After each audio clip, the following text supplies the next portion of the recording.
Nicole Sauce here.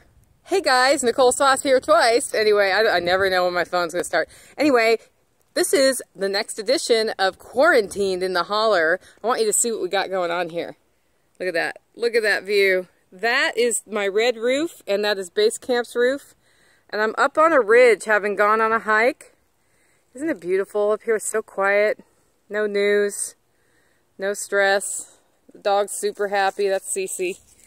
Anyway, somebody asked me what we're doing differently for sterilization now that we're making sure that we're keeping the cold out of our house, the COVID disease. And that's because they heard a story about how my neighbor went out of town. He went to visit a family also isolated in the woods. A lot of our friends are.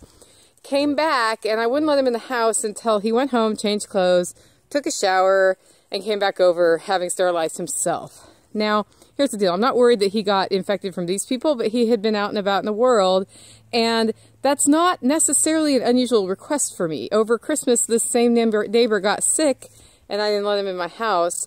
I instead brought him food and other stuff up to his house, put it on the porch, and then would talk to him from across the lawn. This is because I don't like getting sick, and I don't want to be one of those people who gets sick and then doesn't know it yet and passes it on to somebody else.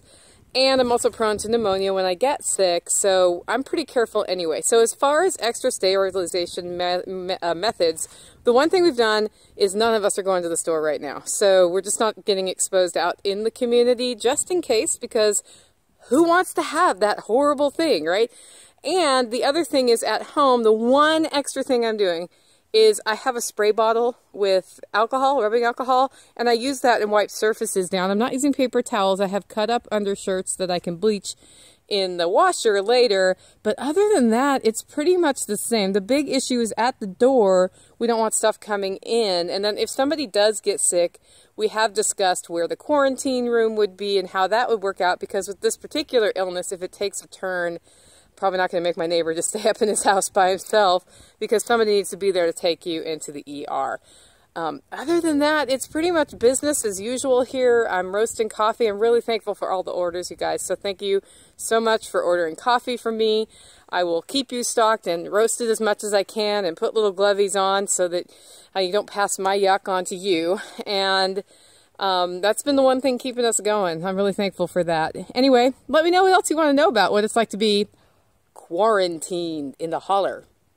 Look at this view.